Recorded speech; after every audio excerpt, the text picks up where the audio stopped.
Quand on présente ces livres, comment se faire des amis, le livre ne veut pas t'expliquer comment faire des amis. Non, dans le livre, le titre du livre ne reflète pas exactement ce qui est expliqué dans le livre. Ça ne te dit pas les tactiques, les stratégies. Oh non, il faut faire comme ça pour avoir des amis. Non, le livre ne t'explique pas ça. Parce que c'est vraiment how to influence people. En anglais, c'est traduit en français, mais il n'y a pas un mot comment influencer les gens en français. Si on doit traduire, c'est comme influence et manipulation. Donc, pour le traduire en français, les gens ont trouvé une traduction qui ne colle pas au livre.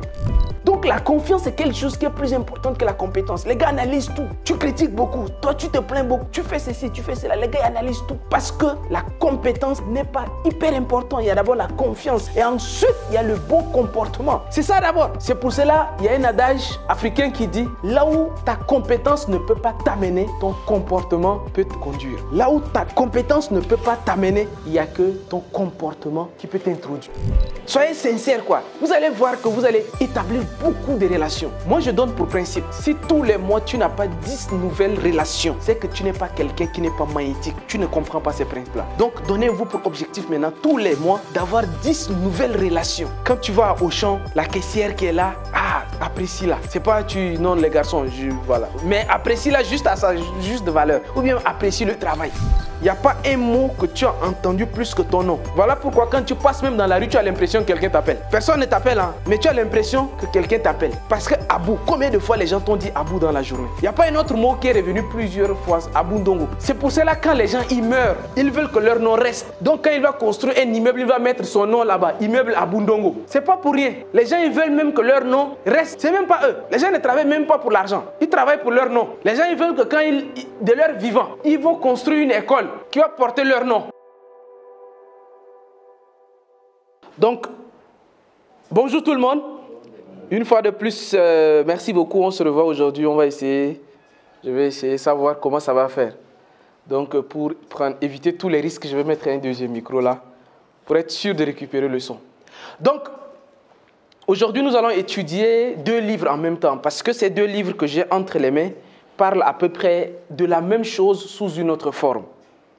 Alors, ce livre est extrêmement important. C'est l'un des livres les plus vendus de son temps.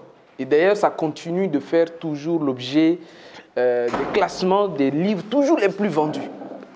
C'est l'un des tout premiers livres que la plupart des dirigeants d'entreprise, des chefs d'État, d'athlètes, surtout quand vous êtes dans le sport collectif, c'est-à-dire que quand tout ce qui a trait avec les relations avec des personnes. J'aime à dire que l'argent, c'est l'art des gens.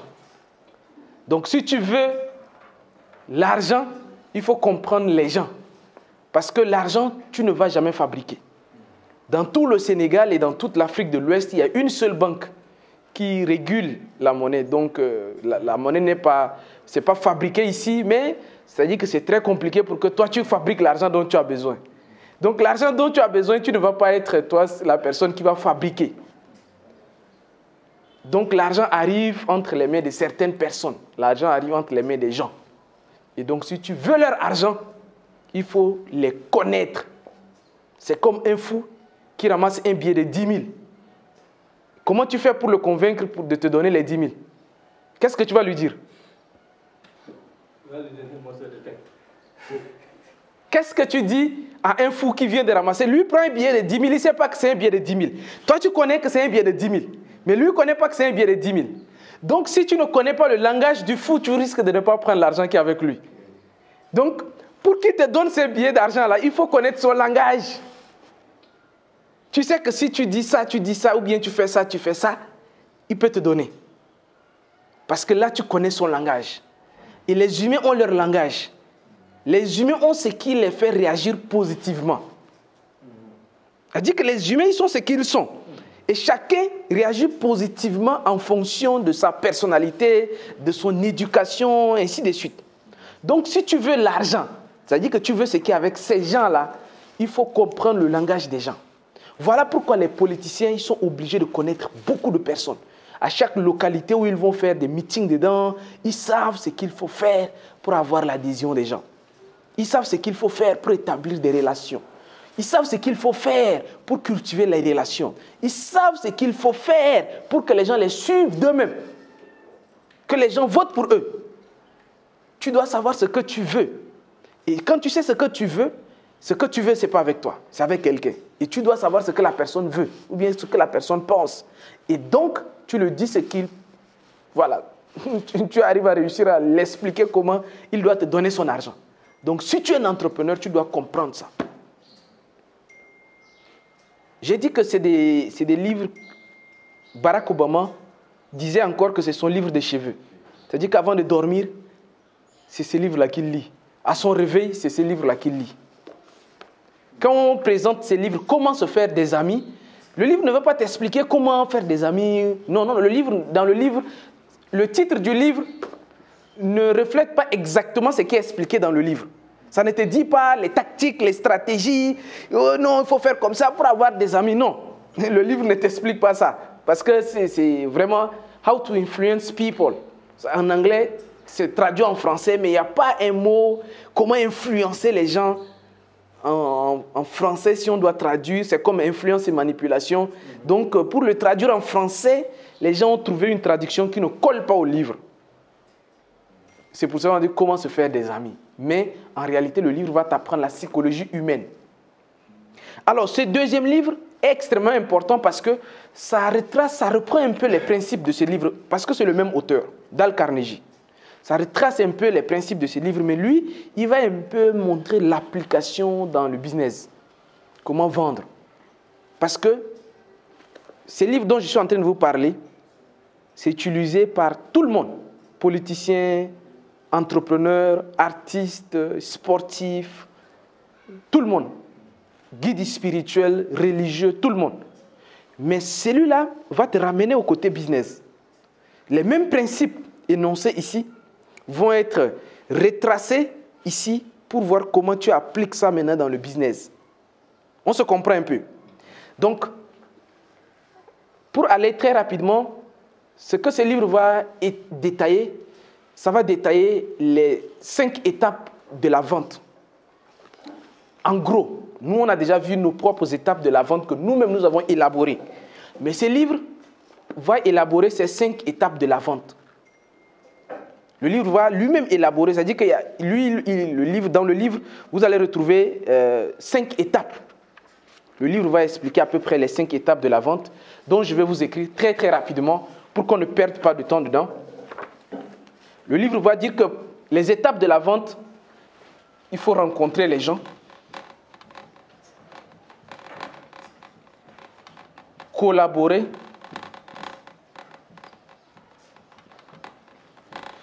créer, confirmer,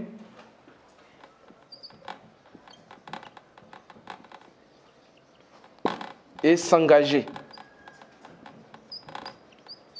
Alors, c'est en gros les étapes de la vente dont ce livre va retransmettre.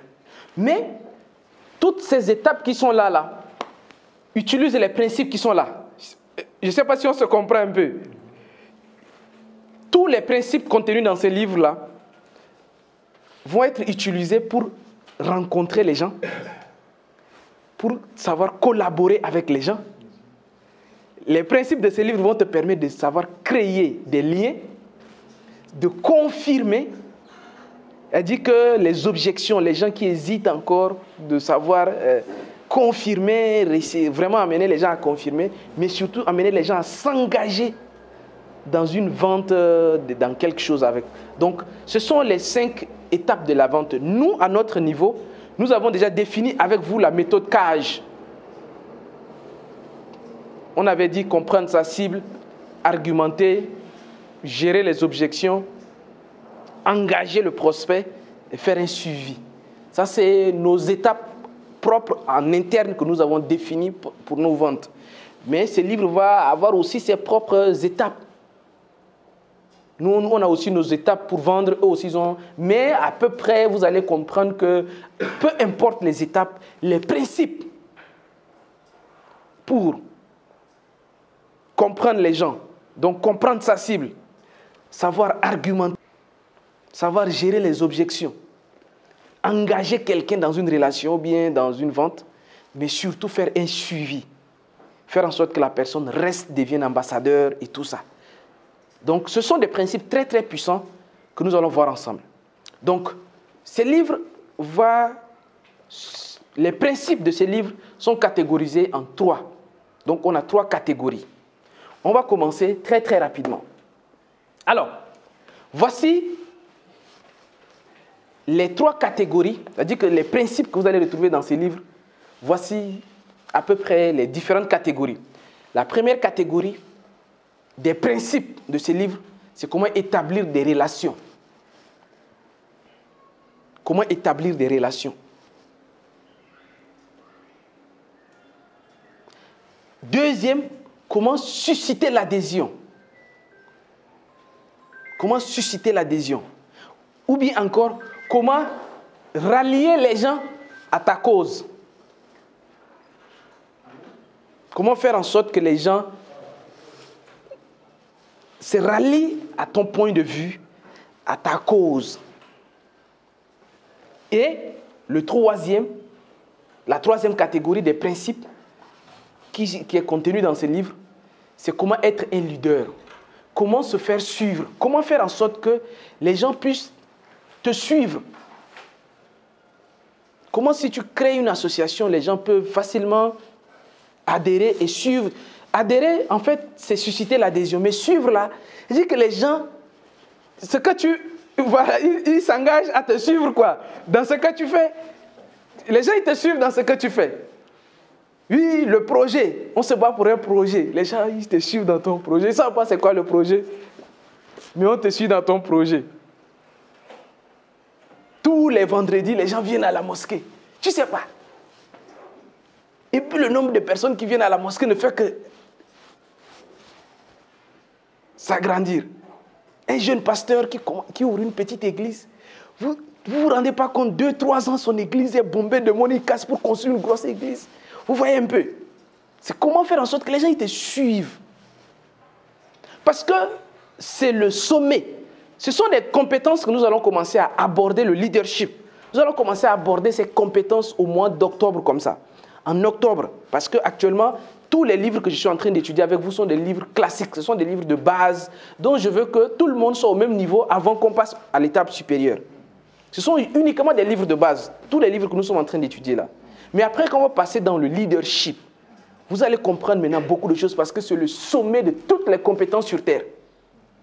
Sur la planète Terre où nous sommes, dans le monde des vivants, la compétence la plus puissante au-dessus de toutes les compétences, c'est le leadership. La capacité à faire en sorte que les gens ils te suivent. La capacité d'influencer une dynamique. Le territoire ne change pas. Les produits ne changent pas. Mais quand le leadership change, tout change. Quand tu prends un mouton, tu le mets devant les lions, ça réduit la force des lions. Quand tu prends un lion, tu le mets devant les moutons, ça augmente la force des moutons. Parce que la personne qui est devant, la personne qui dirige, c'est celui qui va insuffler une dynamique. Dans une équipe de football, lorsqu'une équipe commence à avoir de mauvaises performances, on ne change pas le gardien. Parce qu'on ne va pas dire non, on a encaissé beaucoup de buts, donc on va... Non. Est-ce qu'on change le gardien? Mais on a encaissé beaucoup de buts, donc naturellement, dans la logique, on va dire qu'on doit changer de gardien parce qu'on a encaissé beaucoup de buts. Mais on change qui?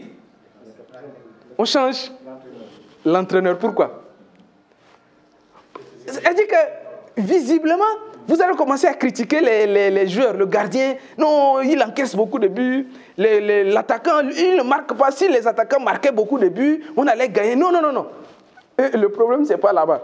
Le problème, ce n'est pas les gardiens, ce n'est pas l'attaquant qui ne marque pas ou bien le gardien qui encaisse beaucoup de buts. Non.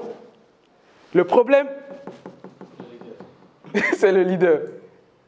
Quand tu changes le leader, bizarrement, le gardien devient très fort.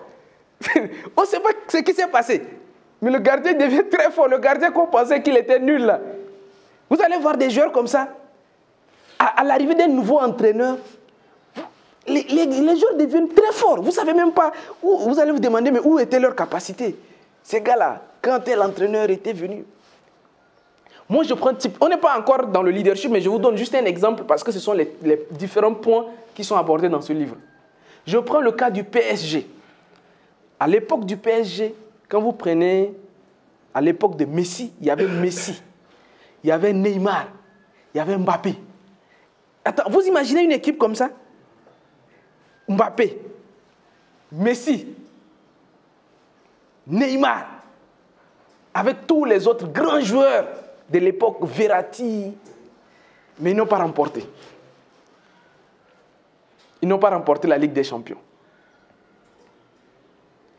Eux, qu'on pensait que c'était les super grands joueurs, parce que, en fait, la question du leadership, ce n'est pas une question d'individualité. Ce n'est pas que chacun est fort. Non, non, non, non. Regardez, tous ces grands joueurs, tous ces ballons d'or là sont partis. Et on amène un autre leader. Juste. Et c'est là qu'on a découvert des joueurs qui étaient là qu'on ne les connaissait pas. Barcola, Nuno Mendes. On ne savait même pas qu'ils étaient dans le club. Hein. On ne savait même pas. Avant, on ne voyait que ces 2 ou 3 individualités là. Mais quand un leader vient, ça fait briller tout le monde. À l'attaque, on découvre des Vitinha au milieu des terrains. On découvre des défenseurs qui sont extraordinaires. Ça, c'est le leadership. Donc, pour être un bon leader, ce n'est pas des questions techniques. Parce que la plupart des leaders, ils n'étaient pas des bons joueurs. La plupart des grands entraîneurs n'étaient pas des bons joueurs. Vous comprenez ce que je suis en train de dire? La plupart des chefs d'État ne sont pas ceux qui ont fait des études politiques à l'université, non. Quels sont les présidents au Sénégal qui ont étudié sciences politiques à l'université? C'est-à-dire que les grands politiciens du Sénégal ne sont pas ceux qui ont étudié la politique. Je ne sais pas si vous comprenez ce que je suis en train de dire. Ce ne sont pas ceux qui ont étudié la politique, non. C'est des personnes qui ont développé le leadership. C'est des gens, vous allez les voir, quand ils étaient étudiants, ils étaient à la tête des... Voilà, des choses. Comme par hasard, partout, c'est comme ça. Ce n'est pas juste le cas du Sénégal. C'est des personnes qui ont développé le leadership, peu importe. Ils peuvent être ingénieurs, ils peuvent être médecins, ils peuvent être avocats. Ils n'ont pas fait des études de sciences politiques. Ils peuvent être militaires, ils n'ont rien étudié des sciences politiques. Ils maîtrisent, non, ils ne maîtrisent rien du tout. Leadership. Donc, très bon livre. Maintenant, le temps ne nous permettra pas d'entrer dans tout le livre. Voilà pourquoi vous devez le lire, parce qu'on ne va pas tout voir. Mais on va voir quelques principes. Et lorsqu'il sera 1 heure, quand ça fera 1 heure, on va arrêter pour mettre en ligne. Mais nous, on va commencer. On va le faire peut-être pendant 2 heures de temps. Je vais tout détailler avec vous. Et ensuite, vous allez voir les applications qu'on fera dans les semaines et les mois à venir. Donc, on va attaquer très rapidement le premier point. Première catégorie. Établir les relations. Si vous voulez établir des relations, vous devez maîtriser les 6 principes de ce livre-là. Les 6 principes qui tournent autour de l'établissement des relations. Vous connaissez comme ça beaucoup de filles, beaucoup de garçons, beaucoup de femmes, beaucoup d'hommes qui ont souvent du mal à être en relation et ont du mal à être en couple, qui ont du mal à être dans de bonnes relations avec les personnes. Il ne se comprend pas avec ses frères. Il ne se comprend pas avec ses oncles. Il ne se comprend pas avec ses supérieurs. Il ne se comprend pas avec son équipe. Des gens, ils ont du mal à établir des relations. Vous allez comprendre maintenant quel est le problème. Parce que les premiers principes que nous allons voir ici, c'est une question d'établissement de relations. Si tu veux établir de bonnes relations dans ta vie, premier principe, ne critiquez pas, ne condamnez pas et ne vous plaignez pas. Premier principe, si tu veux établir de bonnes relations dans ta vie. Si aujourd'hui, tu es dans des relations ou bien tu as du mal à avoir des amis honnêtes, des amis sérieux, tu es dans des problèmes, Mais quand tu prends ton téléphone, il n'y a personne sur qui tu peux compter pour t'aider pour un problème de 10 millions. Ou bien un problème même de 1 million. Tu es dans des problèmes, ou bien tu as du mal à trouver du travail. Tu as du mal même à trouver un mari. Ou bien une femme. Ton problème, voilà un des 6 problèmes de ta vie. Tu critiques beaucoup. Tu aimes trop critiquer les gens.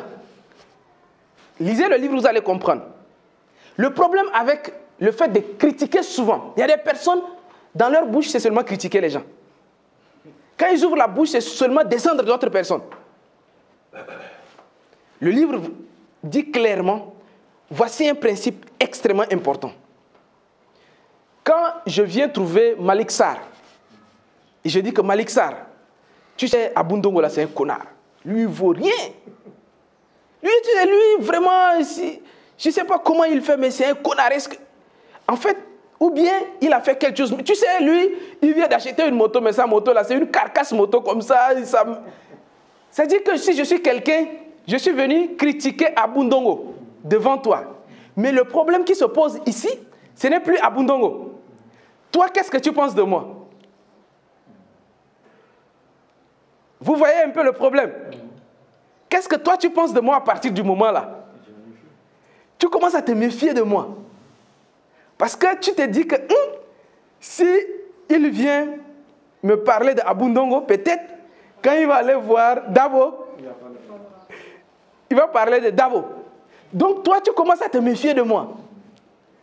Un jour, inconsciemment, tu commences à te méfier de moi. Un jour même si tu as une opportunité, tu as quelque chose de bien à me partager, ou bien tu as une bonne nouvelle à m'annoncer, tu vas dire, est-ce que Justin là, si je lui dis ça, est-ce qu'il ne peut pas, comme c'est dans ses habitudes, tu vas dire comme c'est dans ses habitudes, il a l'habitude de prendre ici, aller dire là-bas, prendre là-bas, aller dire ici, prendre là-bas, aller faire ça, ça là, est-ce que ce n'est pas quelqu'un, donc parfois quand tu as des opportunités dans la vie, je vous assure, il a été démontré dans plusieurs livres que les opportunités qui vont changer votre vie viennent des amis, viennent des personnes que vous avez rencontrées. Les choses qui vont changer votre vie, c'est quelqu'un qui vous a juste donné une information. C'est quelqu'un qui vous fait confiance et dit, Malik, est-ce que tu sais qu'il y a telle chose, c'est juste quelqu'un qui va te donner une information. Mais imagine maintenant, tout le monde commence à se méfier de toi. Qu'est-ce qui se passe? Tu vas être là, tu auras l'impression qu'il n'y a pas d'opportunité dans le pays. Tu vas penser que dans le pays, oui, les riches sont entre eux, nous, on n'a rien. Tu ne comprends pas les choses qui t'arrivent. Tu ne comprends pas pourquoi les gens te fuient. Moi, j'étais sur un chantier un jour comme ça au Mamel. On était assis là, il y avait des manœuvres qui étaient en train de discuter avec d'autres maçons. Et puis, il y a une manœuvre qui venait, en temps où j'étais stagiaire. Il y a une manœuvre qui vient là-bas en train de venir. Quand il commence à s'approcher, les gens ont changé le sujet. Le sujet, ils étaient en train de discuter. Mais dès qu'ils ont vu le gars en train de venir, ils ont changé le sujet. Automatiquement, je me suis dit, le gars là, certainement, c'est quelqu'un à problème. Parce que les gens sont en train de discuter et puis on te voit venir et puis ils changent le sujet. Après, je me dis, mais le gars là, il y a quoi? Le gars là, non, sa bouche, lui, s'il connaît, il va aller dire ça au patron. Il dit que non, il y a des choses qu'on s'est dit entre nous, mais si lui, il sait ça là, il va aller dire ça au patron. Donc les gens commencent à se méfier, à l'écarter même de leurs discussions, des choses sérieuses. Je vous assure, c'est spirituel. À chaque fois que tu te mets à critiquer quelqu'un, inconsciemment, tu te fermes des portes dans la vie comme ça. C'est pour cela que l'auteur dit clairement, on ne critique pas. Ne condamnez pas. Ne condamnez pas, c'est-à-dire quoi? Ne jugez pas les gens. Je vais vous raconter une histoire. Un jour, on nous avait invités, moi et un ami, à un événement. C'était un événement où on devait aller manger. Donc, on nous a installés autour d'une table. On s'assoit, moi j'étais assis là, mon ami était assis à côté. Et autour de la table, c'est une table d'à peu près 4-5 personnes comme ça. Donc, on nous a installés avec d'autres personnes. Donc, les autres étaient déjà assis. Donc, quand moi et mon ami, on est arrivés, on nous a présenté des gars. Ah, ça va, comment tu vas? On a salué ceux qui étaient assis, les personnes qui étaient assises avant, on nous installe.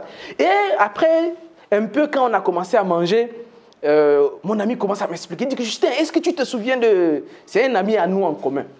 Il me parle de cet ami-là. Il dit, qu'est-ce que tu te souviens? Je dis, oui. Tu dis que je l'ai rencontré la dernière fois avec sa copine dans un restaurant. Mais tu sais...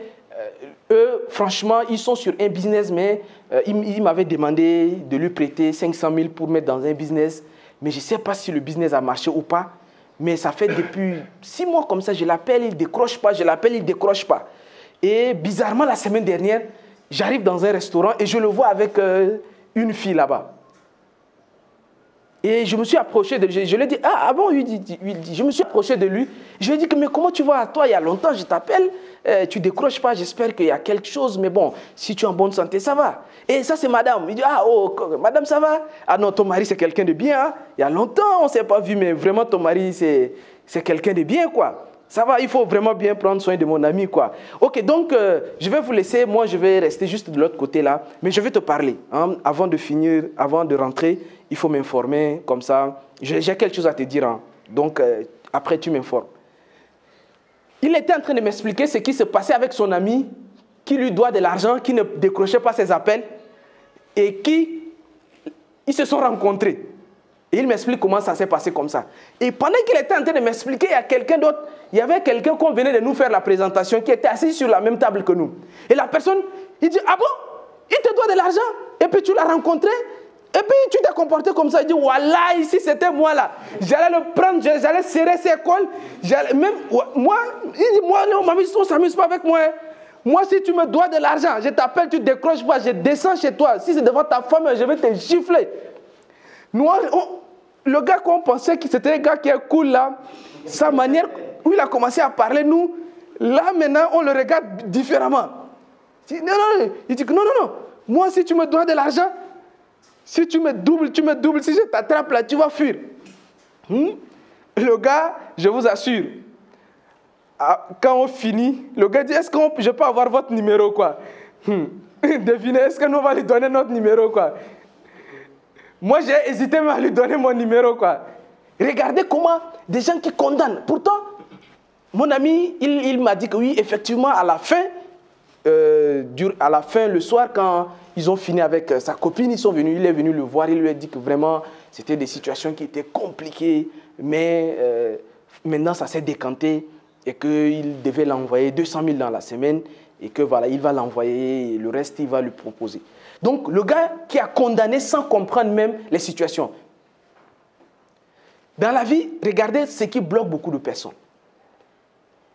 Les gens, ils condamnent facilement les gens.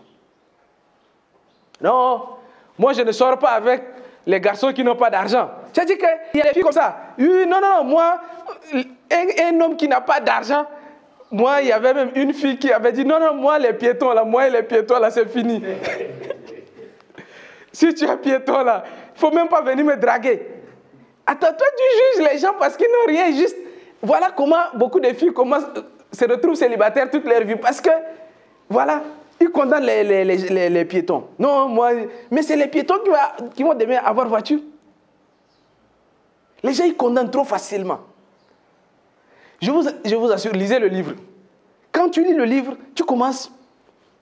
Il y a certaines choses là, tu commences à voir différemment. Et tu commences à comprendre maintenant pourquoi certaines personnes n'avancent pas dans la vie.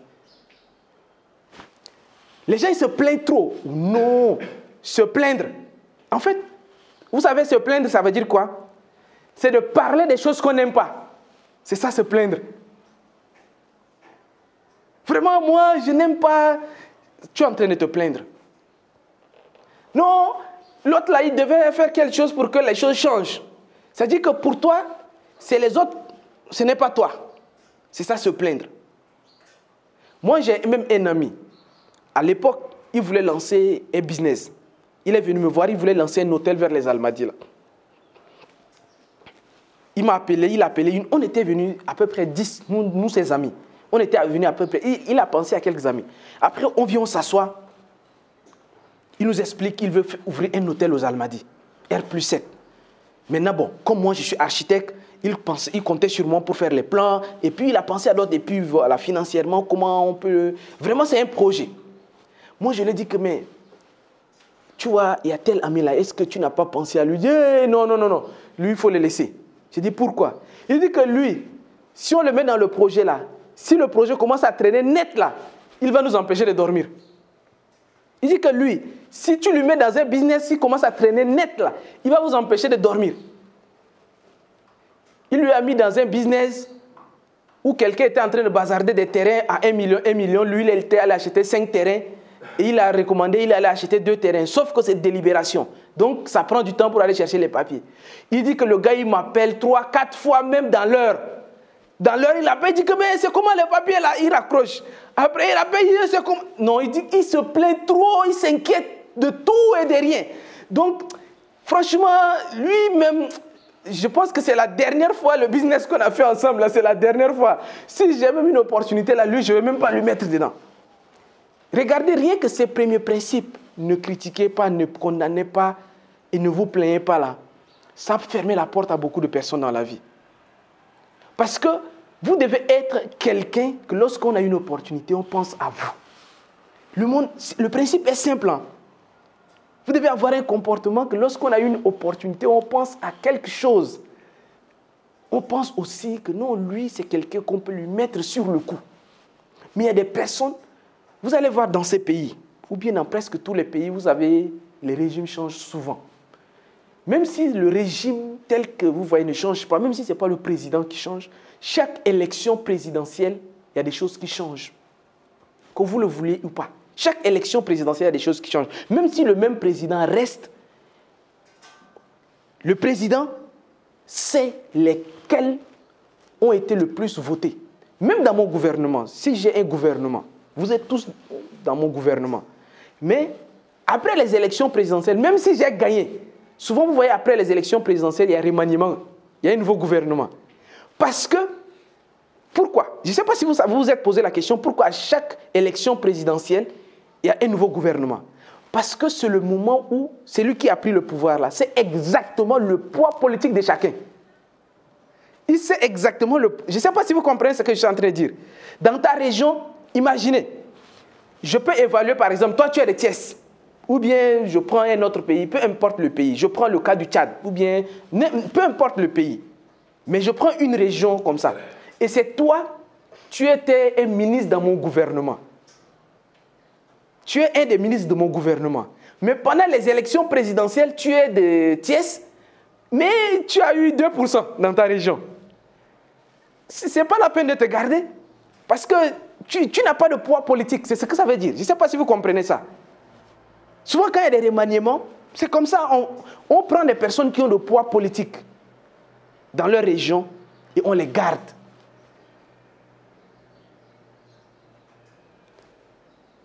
Et à chaque fois qu'il y a ceci, il y a de nouveaux visages qui rentrent. Donc, ce que je veux dire par là, c'est que vous avez beaucoup d'amis, vous avez beaucoup de personnes qui réussissent à chaque remaniement, qui rentrent dans le gouvernement, qui, même s'ils ne sont pas ministres, ils sont directeurs de quelque chose. Mais pourquoi on ne vous fait pas appel? Si tu as des amis qui réussissent, pourquoi ils ne pensent pas à toi? Je ne sais pas si vous comprenez ce que je suis en train de dire. Si tu as des personnes qui réussissent autour de toi, et quand ils réussissent, ils ne pensent pas à toi, c'est que toi, tu es quelqu'un qui les évite. Parfois, tu ne te rends pas compte de ça. Mais c'est ça la réalité.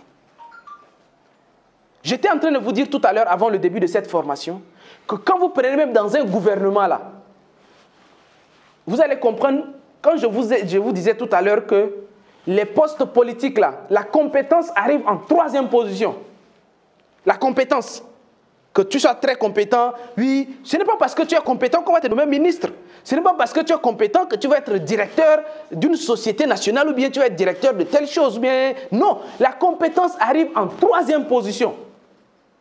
On étudie d'abord d'autres paramètres qui sont plus importants que la compétence. 1. La confiance. Est-ce que tu es quelqu'un de confiance? Vous prenez des gens comme Alassane Dramane Ouattara. Autour de lui, le gars, il sait qui il place là-bas. Ce n'est pas n'importe qui tourne autour de lui. Ce sont des personnes de confiance. Et si tu n'as pas de confiance, il y a un deuxième critère qui peut te sauver. Est-ce que tu as un bon comportement? Parce que, en fait, que vous le sachiez ou pas, quand on dirige un pays, on a son système d'information. Vous pensez qu'on ne vous connaît pas? Si on ne te connaît pas encore, c'est que tu n'es pas dangereux. Si on ne te connaît pas encore, c'est que tu n'es pas important. Mais quand tu commences à monter un peu, tu es le conseiller du maire même de Kermassar. C'est extrêmement important ce que je suis en train de vous dire. Hein. Tu commences à monter un peu, tu es un petit député, petit maire. Il y a un système d'information qui permet de connaître, de commencer à analyser tout le monde. Tu fais des sorties médiatiques. Là. Vous savez qu'il y a des cellules qui ne font que suivre des gens.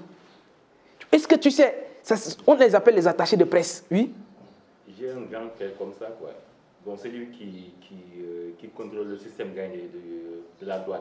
Voilà. Mais il m'a dit que partout où il passe à Dakar, il y a des renseignements généraux derrière lui. Bien sûr. Des voitures, des renseignements généraux. Bien sûr. Il y a un système d'information. Il y a ce qu'on appelle les attachés de presse. Bon, dans presque toutes les entreprises, de plus en plus, ils ont les attachés de presse. Mais il y a l'agence nationale, il y a le renseignement dans plusieurs secteurs d'activité. Que ce soit dans la finance, ils sont vers la place de l'Indépendance, là. Oui, c'est là-bas. Oui, ceux qui s'occupent de la finance, ils suivent le jour où ton compte bancaire, depuis là, on voit ton compte bancaire, c'est à 1 million, et puis brusquement, tu as 50 millions ou 100 millions dans ton compte bancaire. Il y a un jour, il y a un monsieur qui m'appelle. Bon, je sais que ça va aller sur Internet, mais je vous dis parce que ce n'est pas quelque chose qui est caché, quoi. Le jour où tu reçois un virement de 100 millions, il y a un monsieur qui t'appelle. Oui, allô? Monsieur Abou, et il parle calmement, il est posé. Il a toutes les informations déjà de toi, Abou. Ça veut dire qu'il faut dire la vérité. S'il a pris le soin de t'appeler, il a ton numéro là, il connaît tout de toi. Donc quand il t'appelle là, ne mens pas, il ne faut même pas mentir. N'essaye même pas de mentir. Parce qu'il ne peut pas se lever comme ça et t'appeler. C'est-à-dire qu'on nous connaît tous. Plus tu évolues, on te connaît. Donc, vous voyez, c'est pas les nominations, les gens pensent que les nominations sont hasardeuses. Non, ce n'est pas une compétence d'abord. On étudie la loyauté des gens. Les relations, toi tu es dans PASTEF, et puis souvent, on peut connaître les discussions que tu as avec les gars de APR, on connaît tout. C'est-à-dire que toi tu penses que tu es invisible. On connaît tout. Donc la confiance est quelque chose qui est plus important que la compétence. Les gars analysent tout. Tu critiques beaucoup, toi tu te plains beaucoup, tu fais ceci, tu fais cela, les gars analysent tout. Parce que la compétence n'est pas hyper importante, il y a d'abord la confiance et ensuite il y a le bon comportement. C'est ça d'abord. C'est pour cela, il y a un adage africain qui dit, là où ta compétence ne peut pas t'amener, ton comportement peut te conduire. Là où ta compétence ne peut pas t'amener, il n'y a que ton comportement qui peut t'introduire. Je le dis ici parce que nous sommes une communauté. Il y a beaucoup de choses que je vais le dire après en privé pour vous dire certaines choses. Mais vous allez comprendre que ce soit moi ou la plupart des personnes que je connais, on a été, à un moment donné, il y a un vent favorable. Il y a un vent favorable dû à notre transparence, à notre bon comportement, au fait qu'on ne nous a pas vus en train de critiquer les gens comme ça, ou bien en train de nous plaindre. Il y a des amis qui t'appellent juste, ils te proposent certaines choses, parce qu'on dit, voilà, Justin, il a mis son argent là-bas. Moi, j'ai mis mon argent dans beaucoup de business, mais ça n'a pas marché. Il y a beaucoup d'amis qui me disent, ah, Justin, lui, non, lui, cette opportunité, on peut lui partager, parce que lui, même si ça ne marche pas, il ne va pas aller raconter partout que non, on l'a arnaqué, on l'a escroqué, il va nous insulter partout, il va faire des vidéos pour nous insulter. Lui, il ne va pas faire ça. Donc, quand il y a des opportunités, les gens ils viennent quand même m'en parler. Très récemment, il y a quelqu'un qui m'appelle, j'ai dit que non, non, non, ce n'est pas que je suis idiot. J'ai mis mon argent dans beaucoup de business, Petronpay, Antares, Green Gold, Lieplima, là-bas. Là. On a mis beaucoup d'argent, on a perdu beaucoup d'argent. Mais je n'ai pas fait de vidéos pour insulter les gens, attaquer les gens. Donc il y a quelqu'un qui dit, mais Justin, j'ai appris que tu as beaucoup perdu de l'argent dans les Chimol, dans les Petronpay, les Lieplima, là, mais tu n'en parles pas. J'ai dit, bon, j'évite de me plaindre. Parce que la différence entre les pauvres et les riches, Les pauvres, ils parlent des choses qu'ils n'aiment pas. Les riches, s'ils n'aiment pas, ils évitent d'en parler. Si tu n'aimes pas, n'en parle pas. C'est tout. Donc, bon, c'est un business, j'ai appris maintenant. Donc, plus jamais, je veux mettre mon argent sur des plateformes en ligne où tu mets ton argent, tu retires 200%, je ne veux plus jamais faire ça. Donc, je n'en parle même plus, je ne veux plus faire ça. Donc, je suis passé à autre chose. Les gens étudient ces comportements-là de toi et étudient cette sérénité. Ils vont venir te partager des choses. Ah, lui, bon, c'est un gars, même si ça ne marche pas, il est serein, quoi. Il peut... Je dis que non, c'est vrai, j'ai perdu de l'argent dedans, je comprends, je n'ai pas parlé de ça, mais cela ne veut pas dire qu'on est bête, quoi. Donc, je connais que ça ne marche pas, donc je ne vais plus faire ça, donc c'est bon. Ça ne m'intéresse pas. Beaucoup m'en parlent des opportunités. Non, tu emmènes des gens, tu les mets dedans. Je dis que non, ce que j'avais fait, je ne savais pas. Mais maintenant, là, que je sais que c'est comme ça, sachant ce que je sais, là, je ne veux plus envoyer des gens dans des histoires qui ne marchent pas. Je n'en parle pas parce que j'ai compris juste les principes. Où je ne critique pas, je ne me plains pas, je ne condamne pas les gens, mais je n'en fais plus. Si vous devenez quelqu'un comme ça, où des gens observent autour de toi, vous allez voir. Je dis ça pourquoi? Vous allez voir dans presque tous les pays, et même ici au Sénégal, je connais beaucoup de jeunes comme ça, qui sont les bons petits des hommes, des grands hommes politiques. C'est-à-dire qu'ils sont des bons petits, quoi. Vous allez voir dans tous les pays, il y a des jeunes là, ils sont des bons petits, quoi. Et tout le monde a ça. En Guinée, il y a un monsieur qu'on disait que lui, il entrait même dans le bureau de Kassori Fofana à l'époque, là. Il entre même avec le téléphone. Pourtant, au bureau de Kassori Fofana, là, tes téléphones sont dehors là-bas. C'était l'homme fort d'Alpha Condé, hein. C'était pas n'importe qui. Mais on dit que lui, il entre avec son téléphone. Un bon petit, quoi. Ce qu'on se dit entre nous, ça reste entre nous. Si tu m'as dit quelque chose là, tu es sûr que ce que tu m'as dit là, si quelqu'un d'autre a entendu ça là, c'est pas moi. Si ce que tu m'as dit de toi là, si quelqu'un d'autre a entendu parler du secret que tu m'as dit là, là, c'est pas moi. Mais si c'est moi, tu me partages ton secret, tu sais que ça va rester entre nous. Voilà, regardez, ce qui empêche beaucoup de gens d'avancer dans la vie, c'est ça.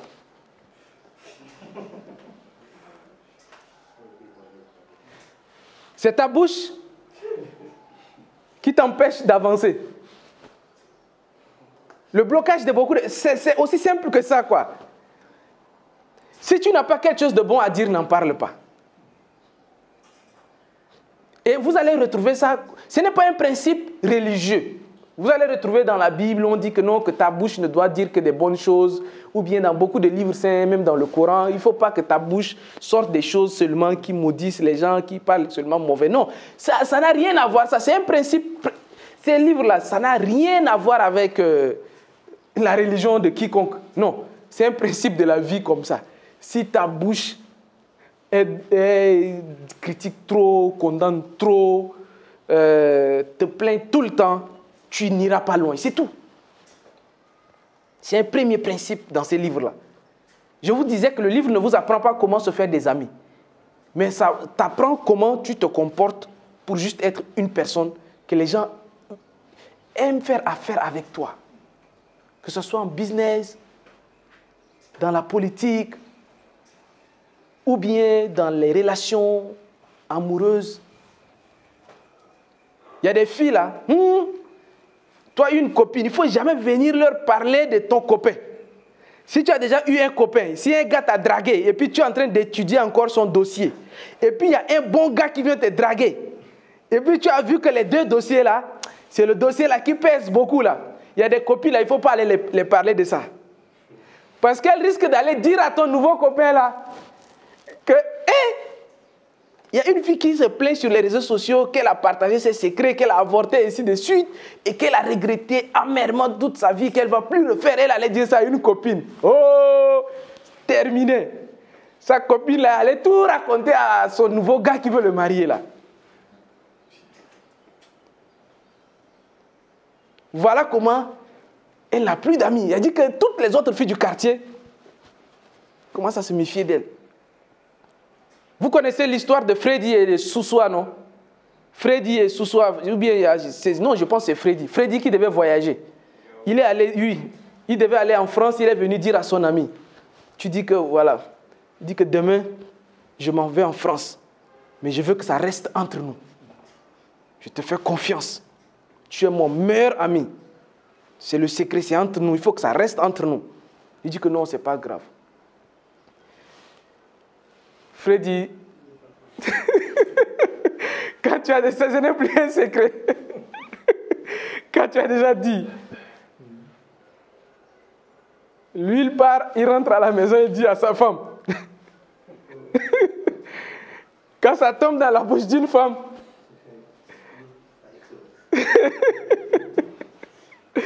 la femme est allée dire à sa camarade. Et puis, à chaque fois, il dit que c'est entre nous.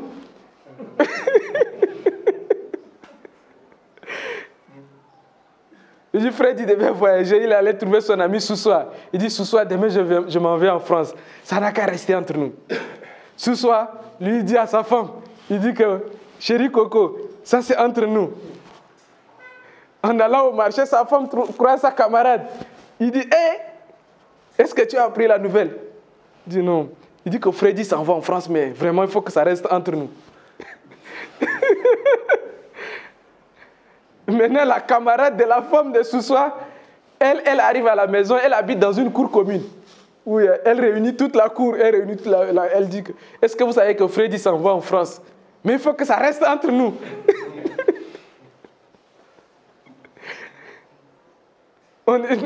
Le jour du voyage, écoutez la chanson, je pense que c'est une chanson de Majestem. Il dit que le jour du voyage, quand Freddy arrive à l'aéroport, il y a tout le quartier qui est réuni là-bas. Et parmi là, parce que il a pris de l'argent avec les gens pour voyager, quoi. Tous ces créanciers l'attendent à l'aéroport là-bas.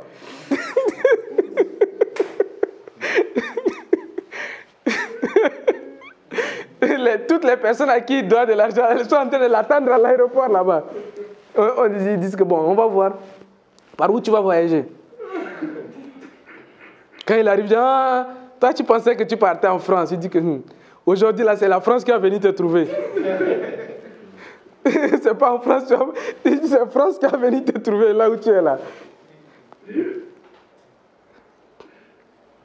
Voilà, en fait, ce sont les principes vraiment humains, quoi. Quand quelqu'un te partage son secret, ou bien quelqu'un... Il y a des choses très basiques, quoi. Très bon livre, hein. Lisez ça. Deuxième principe, on va aller avancer un peu plus vite. Faites sentir aux gens leur importance sincèrement. Ce n'est pas de la flatterie. On ne dit pas qu'il faut flatter les gens. Non. Mais faites sentir aux gens réellement leur importance. Et beaucoup de personnes, ils pensent que les gens ne sont pas importants. Et il faut que je souligne ça. Peut-être que vous ne vous rendez pas compte. Mais, d'abord, de là où tu es là, Aïda est importante. Peut-être tu ne sais pas. Pendant longtemps, on était là, vous voyez qu'on était seulement des garçons entre nous. J'ai commencé à remarquer que les garçons commencent à devenir très nerveux. Mais depuis que je vois maintenant 2 ou 3 filles ici, là, la température commence à baisser un peu. On voit les garçons sourire un peu. Ce n'est pas vos femmes. Mais quand il y a la présence, juste, il y a des gens, juste leur présence, quoi. Quand vous êtes entre garçons seulement, et après la tension, les nerfs commencent à chauffer. Mais là où il y a 1 ou 2 femmes, là, c'est fini. Ça apaise. Les hommes commencent à bien se comporter. Je vois les gens qui s'habillaient bizarrement maintenant quand les filles commencent à... Depuis qu'ils voient 2 ou 3 filles ici, là, commencent à bien s'habiller. En fait, il a été même démontré que rien n'a été créé sans importance. Même si ce n'est pas utile de façon directe. Même si l'utilité n'est pas directe, mais de façon indirecte. Vous savez, même les feuilles d'arbres, les couleurs des fleurs, il y a des couleurs rouges, il y a des couleurs jaunes, il y a des couleurs blanches. Vous pensez que c'est au hasard? Non, non, non, ce n'est pas au hasard. Parce qu'il y a des insectes qui ne voient pas la couleur blanche. Il y a des insectes dans le regard. Est-ce que vous savez ça? Il y a des animaux, tout ce qui est blanc, ils ne voient pas. Ou bien tout ce qui est rouge, eux, ils ne voient pas. Et il y a des animaux qui ne voient pas comme ce que nous on voit. Et il y a des animaux qui ne voient que certaines couleurs. Donc, ça veut dire quoi? Si certaines fleurs, parce que ces animaux, ces insectes-là sont obligés d'aller sur certaines fleurs pour permettre même à la fleur de grandir. Donc, pour attirer même ces insectes-là, il faut que ces fleurs-là soient d'une certaine couleur. Parfois, vous dites, ah, mais non. Les êtres humains, tu ne te rends pas compte, mais tout le monde est important. Et maintenant, si tu veux vraiment établir, parce que nous sommes dans l'art d'établir des bonnes relations avec les gens, il faut faire sentir aux gens leur importance. Ça paraît banal. On va voir ces principes-là juste après, le deuxième. Je pense que ce qui va suivre, le principe qui va suivre ces principes-là, je vais carrément arrêter. Le principe qui va suivre ces principes-là, faites sentir aux gens leur importance sincèrement. Une des choses qui fait en sorte que j'ai beaucoup d'amis policiers à Dakar, c'est qu'à chaque fois qu'un policier m'arrête, je descends de la voiture. Parfois, il m'arrête, il veut lui-même venir directement. Mais j'avance un peu, je gare et je descends, je prends les papiers. Je dis, ah, grand, ça va, comment tu vois? Et il est tellement content que quelqu'un respecte son travail, quoi. Après, il y a des gars qui s'assoivent et puis ils descendent, lui, grand, hein? Là. Après, il parle et puis il prend... Les gars, il y a des gens qui... Bon, comme lui, il est dans une voiture climatisée et puis le policier au soleil... Non, tu penses que s'il n'y avait pas de policier là, façon, il y aura des dégâts là. Vous n'imaginez pas. Donc, les policiers, ils ont vraiment leur importance. Ça fait en sorte que la plupart des policiers qui m'arrêtent, on devient amis.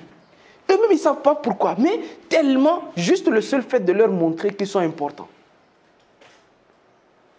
La dame qui nettoie ici, là, elle-même, là, c'est ma potésse, Oumou. Parce que c'est elle qui fait en sorte que quand on arrive ici, c'est souvent propre, c'est nettoyé. Si tu as dit que dans toutes les personnes que tu rencontres, pour quoi que ce soit, si vous les montrez juste qu'ils sont importants, c'est trop facile que les gens là veulent rester en contact avec vous. Parce que quand vous prenez les gens dans la journée, les gens ont déjà beaucoup de problèmes. Et puis, vous trouvez souvent des enseignants, des anciens militaires, des anciens gendarmes à la retraite, qui vont chercher leur pension, qui est déjà très peu, ils sont déjà stressés. Mais quand tu rencontres, tu dis, oui, bon, moi j'ai rencontré un ancien pilote, mais ça va vous surprendre. Sa pension, c'est 162 000. Et il perçoit ça tous les 3 mois. 162 000. Un ancien pilote. Il est pilote de l'air. Je viens de dire le pays parce que ça risque de créer des problèmes. Mais c'est comme ça partout. Les anciens, vous-même, vous savez quand tu vas à la retraite. Mais quand je le rencontre, ah oui, non, tu sais, moi, j'ai conduit, Abdou Diouf, j'ai conduit. Ah oui, waouh. J'ai dit que, mais attends, moi, à chaque fois, je réfléchis, quoi. Comment vous faites pour piloter un avion? Comment vous rentrez dans... Comment? Est-ce qu'il y a les vitesses ou bien vous pédalez? Comment vous faites? Parce que j'ai toujours pas compris comment vous faites. Il dit oui, non, tu sais, bon, moi, j'étais l'un des tout premiers Africains. Là, le gars, il commence à parler. J'étais l'un des tout premiers Africains lorsque le premier Boeing 737 était venu là. C'est moi. Le gars, il a parlé jusqu'à un jour. Il m'invite. Il dit qu'ils ont une rencontre des anciens pilotes. Ce que je vous dis là, si vous voulez essayer de faire ça, à chaque fois que vous trouvez quelqu'un, peu importe son métier, peu importe son travail, si vous voulez beaucoup vendre, si vous appelez un prospect, vous lui demandez son nom. Comment monsieur, ça va? Moi, je m'appelle tant et vous? Il va donner son nom. Tu dis, ok, d'accord. Alors monsieur, désolé si ce n'est pas trop indiscret. Pour mieux vous accompagner, j'ai une petite liste là où je fais. Qu'est-ce que vous faites dans la vie? Il dit, oui, bon, moi je suis un gendarme. Hein, je suis gendarme. Ah, waouh, vous êtes gendarme. Voilà, c'est un métier, j'ai toujours rêvé faire quoi. Je ne sais pas comment on fait pour devenir gendarme au Sénégal. Je dis, non, tu sais, Tu l'appelais pour le vendre un produit. Mais là, vous êtes en train de sortir d'abord du cadre. Tu es en train d'établir une relation avec lui sans que lui-même ne se rende compte. Et après, lui vendre ton produit ne sera qu'une formalité. Parce que la relation est déjà établie. Lui vendre un produit sera une formalité. Parce que tu t'es juste intéressé. Tu lui as fait sentir que mais le métier de gendarme, c'est... Franchement, moi, vraiment, je vais devenir gendarme juste pour monter la moto là. La grosse moto là. Comment? Non, voilà. Et comment vous faites pour même les grosses motos? Je dis que oui, non. Moi, j'étais escadron, j'ai conduit même s'il ne l'était pas. Tu es l'être humain, même s'il ne l'était pas, il va vouloir te démontrer qu'il maîtrise les choses là-bas. Vraiment, mais comment on fait pour rentrer dans la gendarmerie, quoi? Franchement, même si ce n'est pas moi, là, je veux que vraiment mon petit frère ou mon fils fasse la gendarmerie. À chaque fois que je vois des gendarmes, là, je suis très content. Je dis, ah oui, ce monsieur-là, tu vas le vendre. Parce que même par son orgueil, là, tu vas le vendre un produit. Parce que tu l'as juste fait sentir qu'il est important. Et dans sa cohérence, il va vouloir garder des relations avec toi. Et même s'il n'a pas l'argent, il va tout faire pour acheter un produit juste pour garder la relation qui vient d'être établie. Parce que les gens ont du mal, comme j'étais en train de vous dire, les gens ont du mal de trouver des gens qui les apprécient réellement dans la vie. Vous-même qui êtes là, si tu dis que tu es un ingénieur, combien de personnes t'ont apprécié à ton titre d'ingénieur depuis que tu as commencé ton métier? Très peu. Même ton patron pour qui tu travailles, il n'apprécie même pas ton travail. Il apprécie ton travail, mais pas, il ne t'apprécie pas, quoi. Donc, tomber, c'est extrêmement important. Voilà pourquoi dans les business de luxe, souvent c'est fait pour ça. Dans les business de luxe, ils se sont rendus compte qu'il y a beaucoup de gens qui travaillent, mais ils ne sont pas reconnus. Ils ne sont pas reconnus à leur juste valeur. Donc, on va mettre des systèmes, des hôtesses qui vont, ah oui, monsieur Dabo, il y a des hôtels de luxe là, Dabo, quand tu arrives là-bas. Avant d'arriver là-bas, on va te demander, Dabo, on prend ton passeport, on voit entrepreneur. On va remplir.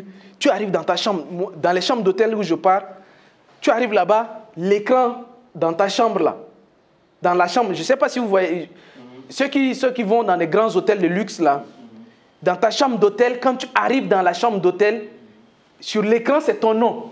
C'est ton nom qui est sur l'écran. Dans la plupart des hôtels 5 étoiles où j'ai, que ce soit, en tout cas la plupart de mes voyages, ton nom est sur l'écran.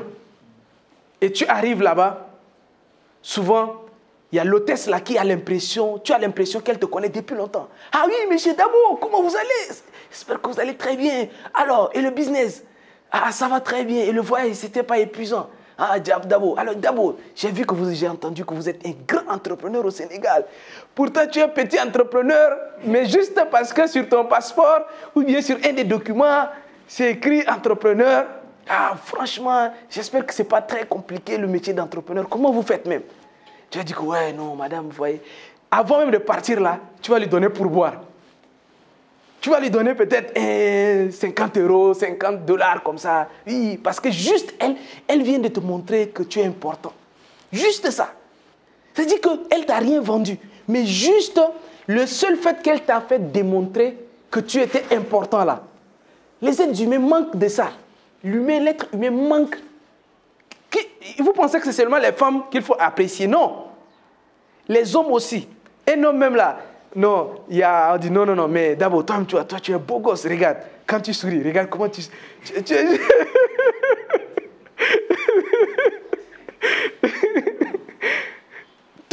il n'y a personne qui n'aime pas qu'on l'apprécie, ou bien qu'on montre qu'il est important. Tu vois, tu es bien habillé, tu vois, j'aime ça. Et c'est vraiment sincère, quoi. Soyez sincère, quoi. Vous allez voir que vous allez établir beaucoup de relations. Moi, je donne pour principe, si tous les mois, tu n'as pas 10 nouvelles relations, c'est que tu n'es pas quelqu'un qui n'est pas magnétique. Tu ne comprends pas ces principes-là. Donc, donnez-vous pour objectif maintenant, tous les mois, d'avoir 10 nouvelles relations. Quand tu vas à Auchan, la caissière qui est là, ça, apprécie-la. C'est pas non, les garçons, voilà. Mais apprécie-la juste à sa juste valeur. Ou bien apprécie le travail. Ah, franchement, merci beaucoup pour votre efficacité. Hein. Vous travaillez très bien ici. Franchement, j'aime venir ici à Auchan à cause de votre professionnalisme. Quoi. Vous travaillez bien. Merci beaucoup. Vous allez voir prochainement, quand elle vous voit là, même si vous êtes à l'accueil, elle va vouloir te servir d'abord avant les autres. C'est fou, hein? Essayez ça, vous allez voir. Ça paraît... Quand je vous dis que les chefs d'État, la plupart des grands cadres d'entreprise, ils disent que c'est ces livres-là qu'ils lisent. Parce que c'est des gens qui rencontrent beaucoup de personnes au quotidien. Et c'est devenu leur quotidien. Vous voyez, à Sonko, quand ils voient des gendarmes, ah, ça va? Joe Lale, ça va? Je dis que il y a 100 personnes sur la liste, sur la ligne comme ça, où le président doit les saluer là. Tu as l'impression qu'il te connaît. Ah, ça va? Oh, ah, non. Obama, c'est son point fort. Regardez tous les voyages de Barack Obama. Quand il arrive dans un pays, vous voyez, regardez comment il a rencontré Youssou N'Dour. Il a dit, Youssou N'Dour, je ne sais pas si ceux qui ont suivi l'arrivée de Barack Obama au Sénégal, il dit que vraiment, j'écoute beaucoup ta musique. Tu fais de la bonne musique. Il ne comprend même pas le Wolof. Mais il connaît le principe. Il connaît le principe.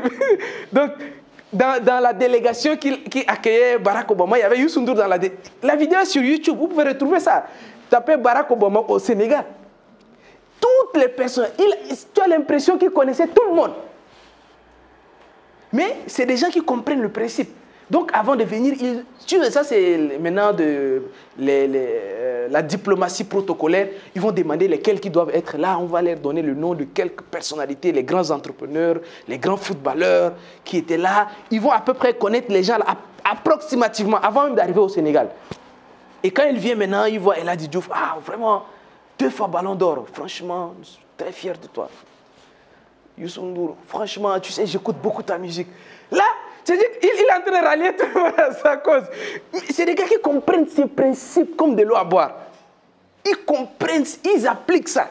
Et même le président, quand il arrive dans une région, le maire, vraiment, Ligaybi, Parna, il salue le maire, il va apprécier le maire. Ensuite, même, je vous parle du président de Diomaye, hein, parce que ça, c'est ceux qui font ça deviennent plus aimés. Je vous assure, de toute ma vie, je n'ai jamais aimé autant un président comme Barack Obama. Et le deuxième, c'est Diomaye Faye. Parce que ces gars-là, ils ont un comportement, ils sont simples, ils sont souples, et puis, ils sont attractifs. Tu ne peux que les aimer, quoi. Peu importe leurs défauts, mais ils savent les principes des relations, quoi. Oui? Ok, on est ensemble. Ils connaissent le principe des relations. Si vous appliquez ça, je ne vous dis pas juste ici, hein, mais dans vos propres vies, quoi. Vos relations avec les gens vont commencer à changer. Vous allez devenir des personnes différentes. Vous saluez tout le monde. Vous essayez de connaître ce que chacun fait. Extrêmement important, ce principe. Faites sentir aux gens réellement qu'ils sont importants. Ils ont dit qu'à la Maison Blanche, là-bas, Barack Obama, il connaît tout le monde. Les jardiniers, son coiffeur naturellement, mais les chauffeurs, qu'il connaît tout le monde. Alors qu'on dit qu'il y a plus de 300 personnes 300 personnels de maison à la Maison Blanche. Et Barack Obama, il connaît tous 300 personnels de maison là. Les jardiniers, tous, ils sont des dizaines de jardiniers, il les connaît tous. Et il les salue. Souvent, il vient, il fait ça. Yes. Et puis, il a même une manière de marcher là. Tu as l'impression que c'est un gentleman, quoi. Un président, quoi. Lui, il a dit que ce livre a transformé sa vie. Voilà comment les gens, ils commencent à être aimés. Juste parce qu'ils appliquent des principes simples de la vie. Toi, tu es un garçon, tu es une femme, tu es un entrepreneur, tu es un politicien, tu es un religieux. J'ai compris ça avec un des pasteurs. Il connaît presque tous les fidèles. Ça me surprend. Je ne sais pas. Vous allez voir votre imam. À chaque fois que vous le rencontrez, il te donne l'impression qu'il te connaît. Je ne sais pas si vous avez remarqué. Je ne connais pas votre imam, mais ce sont des gars qui sont forts. Ils sont extrêmement forts. Les pasteurs, à la fin des cultes, ils viennent, ils restent à la fin, à la sortie. Ils essaient de saluer tout le monde. Et ils te saluent une fois, ils te demandent ton nom. Comme par magie, la prochaine fois, ils te saluent, ils t'appellent avec ton nom. D'ailleurs, c'est le prochain principe. Voilà Alors, on a dépassé le temps. Souvent, il y a beaucoup de choses à dire, mais le temps nous prend souvent à la gorge, donc on ne peut pas aller un peu loin que ça. Je vais m'arrêter peut-être à 4, 5. Bon, je vais faire de mon mieux pour aller vite, pour écouler les. Mais sinon, sur chaque point, je peux me rester 4 heures de temps, vous donner des exemples dans la politique, prendre un exemple dans la religion, dans les religions, prendre des exemples dans le business, prendre des exemples dans les relations sociales, les relations couples, amoureuses, et ainsi de suite. Je peux donner des exemples partout. Mais bon, comme le temps est court, je vais aller droit au vif du sujet. Donc, souvenez-vous des noms des gens. En business, donc premier exemple, je prends dans le domaine de business par exemple. En business, quand nous, on envoie des mails aux gens, si tu écris à quelqu'un, tu dis bonjour, j'espère que vous allez très bien, je vous propose un produit tant. Si tu envoies à 100 personnes, peut-être 2 ou 3 personnes vont répondre à ces mails. Mais dans les autorépondeurs qu'on a, surtout système IO, il y a une possibilité de personnaliser. Donc, bonjour, monsieur Gomis.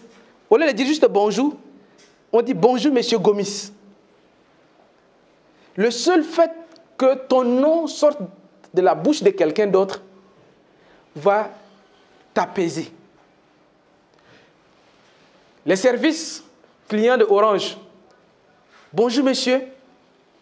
Quand tu vas te dire oui, bonjour, mais il va dire alors, monsieur, à qui ai-je l'honneur?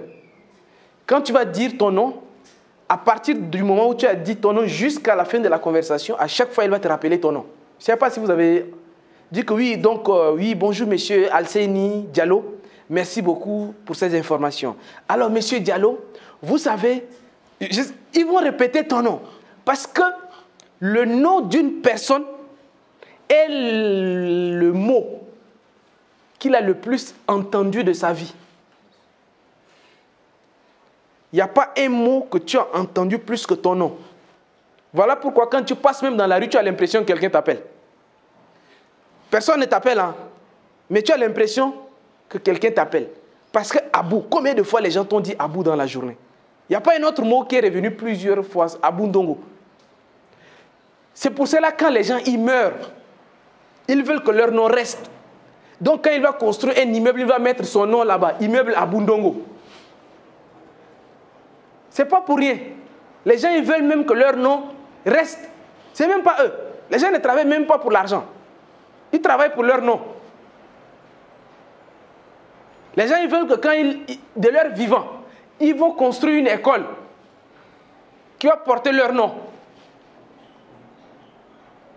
Il y a des ONG, par exemple l'ADER, le siège de l'ADER qui est en construction à Mermoz.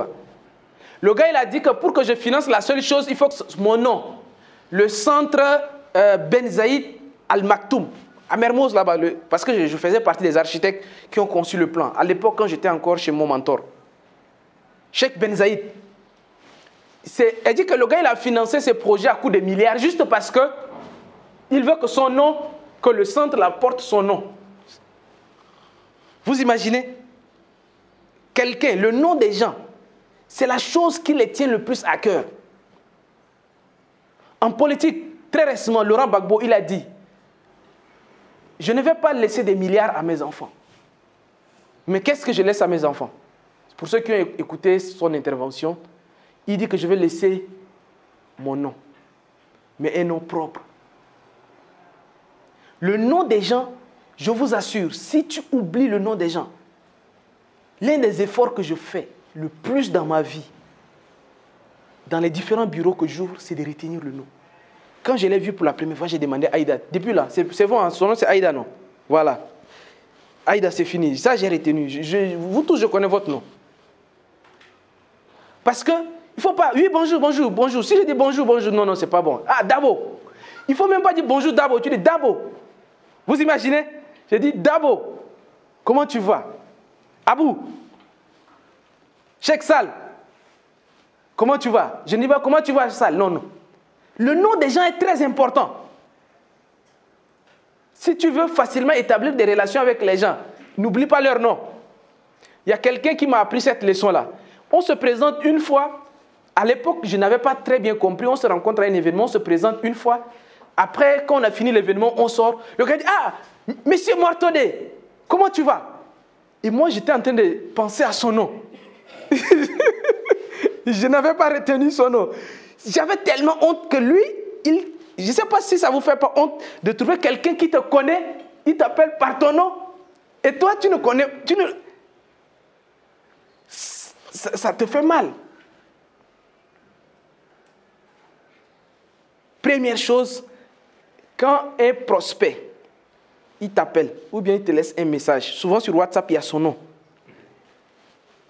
Appelez et puis oui, monsieur Ablaye Fall.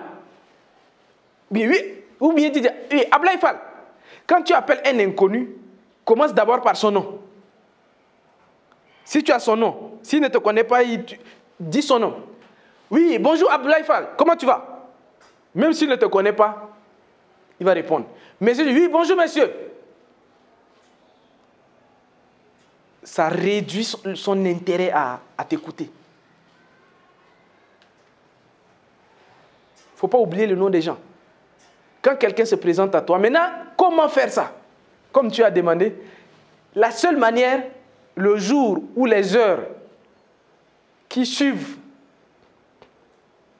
votre présentation, il faut rappeler la personne plusieurs fois. Par exemple, Aïda, là, je ne vais pas oublier maintenant. Vrai ou faux? Est-ce que je peux oublier maintenant ton nom? Comme j'ai appelé Aïda, le même jour où Hawa John, on s'est présenté. Ah, j'ai dit, Hawa, comment tu vas? Toi, tu ne savais pas, non? Mais c'était des techniques que j'étais en train d'appliquer pour ne pas oublier ton nom. Vous voyez, non? Tu rappelles, après tu passes, tu reviens, tu appelles encore son nom. Oui, d'accord. C'est resté. Tu reviens, tu appelles le nom 2-3 fois. À chaque fois que tu veux lui parler, tu l'appelles par son nom d'abord. Tu fais ça les heures et les jours qui suivent. Après, ça reste. C'est extrêmement important. Si vous voulez vraiment établir les relations avec les gens, ça paraît simple. Ça paraît comme tu peux à première vue penser que ce n'est pas important. Hey! Les gens ne te disent pas. Ils ne vont pas te dire ça. Hein. Mais leur intérêt pour toi baisse. Juste parce que, oui, monsieur, ça va? Oui, comment tu vas? Mais le seul fait que tu vas venir, ah oui, Sal, comment tu vas? Ou bien Sal, ça va?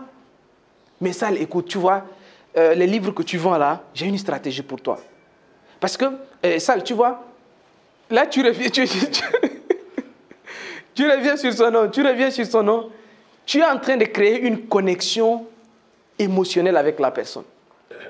Voilà pourquoi, si vous voulez être des bons leaders, ça c'est même pour tout le monde, parce qu'on a dit que ces principes-là, c'est pour tout le monde. Si tu veux être des bons leaders, n'oubliez pas le nom de vos fioles. Appelez vos fioles avec leur nom. Appelez vos parents avec leur nom. Il faut que leur nom figure. Il faut que leur nom, n'oubliez pas leur nom. N'oubliez pas le nom des gens. Les gens vont vous en vouloir pour rien. C'est-à-dire que vous n'êtes pas quelqu'un de mauvais. Mais comme vous n'avez pas retenu son nom, il peut t'en vouloir pour ça, quoi. Juste parce que tu n'as pas retenu son nom. Juste parce que tu n'as pas retenu son nom, il va t'en vouloir. Juste comme ça, pour rien. Mais quand tu appelles son nom, oui, ça va, mon ami.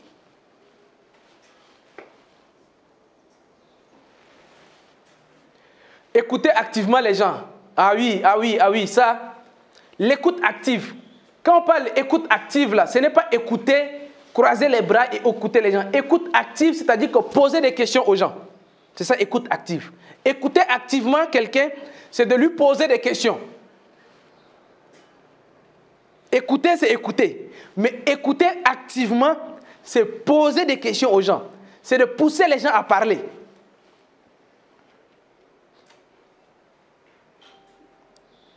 Alassane vient comme ça. On se rencontre avec enlève cache-nez là. Mais tu es bien habillé. Hein? Tu sais, ça c'est ma couleur préférée.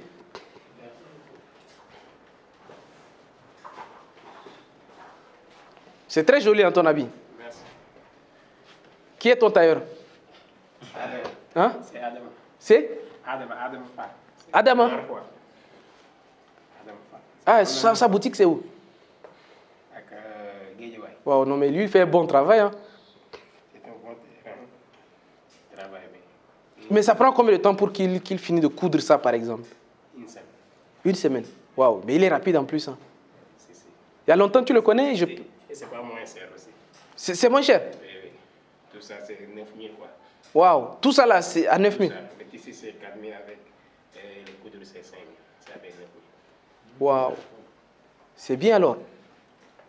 Et il y a longtemps que tu travailles avec lui? Il y a longtemps que tu... C'est mon ami d'enfance. Ah oui, oui. Si, si. Vous avez grandi ensemble? Oui, oui. Dans quel quartier? Dans le même quartier, à Guédiawaye, quartier Santiago, à Medina Gounass. Ah, Medina Gounass vers l'imam Moulay là. Oui, oui, oui, exactement. Ok. Mais l'école... Vous voyez, là je suis en train de lui poser des questions. Vous avez compris le principe, hein? Si tu veux établir des relations avec les gens, parle moins de toi. En fait, ce qui va se passer, il va tellement parler de lui, à un moment donné, il va dire, mais le gars, il me connaît sans que moi, je lui connaisse. Et lui aussi, il va commencer à me poser des questions pour me connaître. Sans que je lui dise de me connaître, de chercher à me connaître. C'est ça le principe des relations. Ce n'est pas à toi. Il y a des gens, oui, Alassane, ça va? Ça va bien. Tu sais, moi, j'étais un ancien fonctionnaire. J'ai travaillé à la fonction publique. Bon, l'État, tu sais, l'État est trop ingrat. C'est des connards qui sont là-bas. Ils font rien. Nous, on a travaillé jusqu'à là. Maintenant, tu vois, là, je suis en train de parler de moi. Je parle de moi. Je critique les gens. J'insulte les gens. Je suis en train de lui faire peur. Il va commencer à se méfier de moi. Il va commencer à se poser des questions. Le gars, là, est-ce qu'il n'est pas un malade mental? Des choses comme ça. Mais, oui, alors le gars, Medina Gounass, l'imam Moulay. L'imam Moulay, en fait, je pense que c'est l'un des plus grands lycéens. Hein. C'est créé des...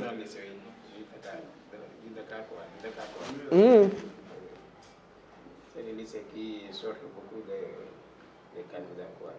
Candidats. C'est lors des baccalauréats. C'est le lycée aussi, la lycée aussi qui a toutes les séries. Quoi. Série Wow. T, série S, L, L+. Toutes les séries. Oui, toutes les séries. Surtout la série T. Quoi. Série? Série T, technique. Ah oui, ils ont une série technique aussi. Oui. Mécanique, plomberie. Ils font tout ça là-bas? Oui, oui. Et même la série Z aussi. Gestion. La gestion? Waouh, mais là, ça c'est... Ils ont tout alors. Oui, oui. Toi, tu as étudié là-bas? Non, non. À Yombol, lycée El Hadji Ibrahima Diop. Ok, ok. À Yombol, je pense que c'est pas loin aussi de Guédiawaye, non? Non, non, c'est pas loin. Ça, c'est mise en situation. Va t'asseoir maintenant. Applaudissez pour lui. Essayez de faire ça. L'objectif et le travail à faire. Chaque jour, essayez de trouver une personne. Et faites parler la personne pendant 5 minutes. Moi, j'ai fait cette mise en situation avec les membres de la méthode phare. Même avec les filles. On sort, on va à la plage.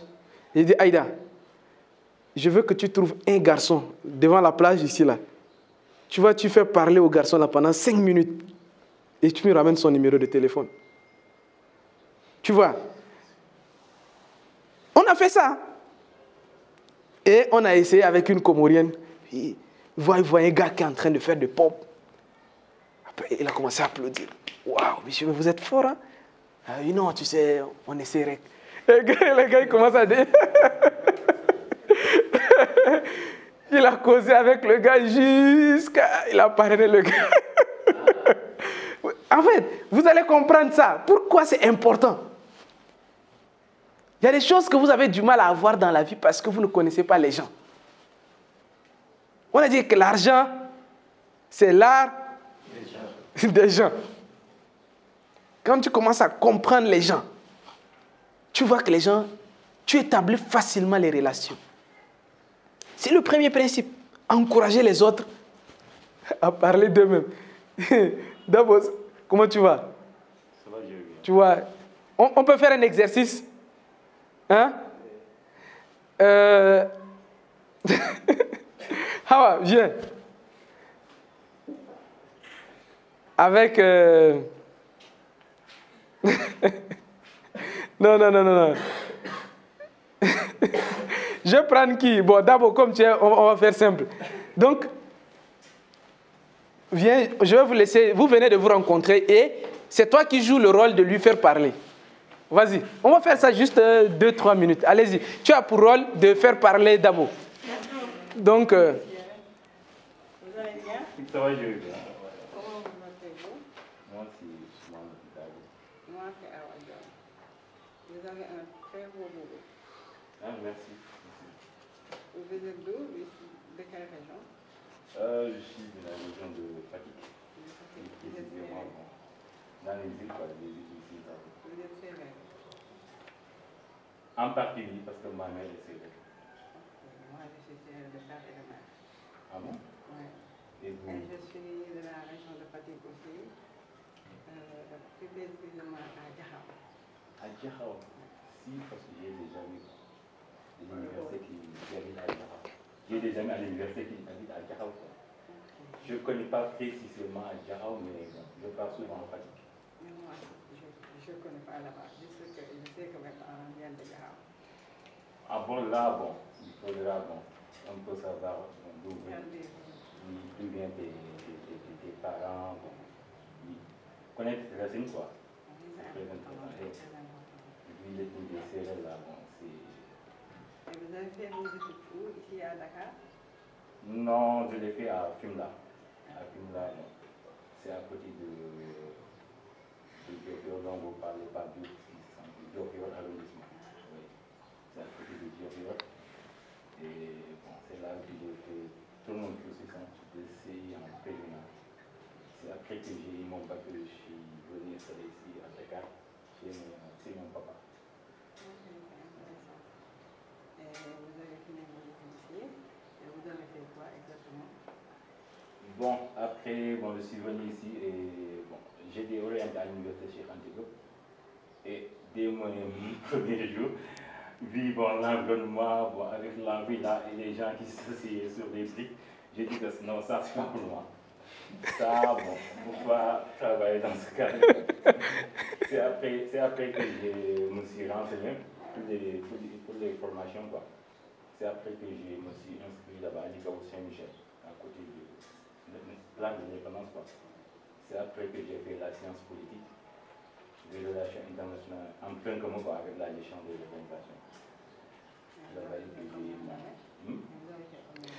J'ai fait là-bas 5 ans. Ok, je pense que vous avez compris le principe.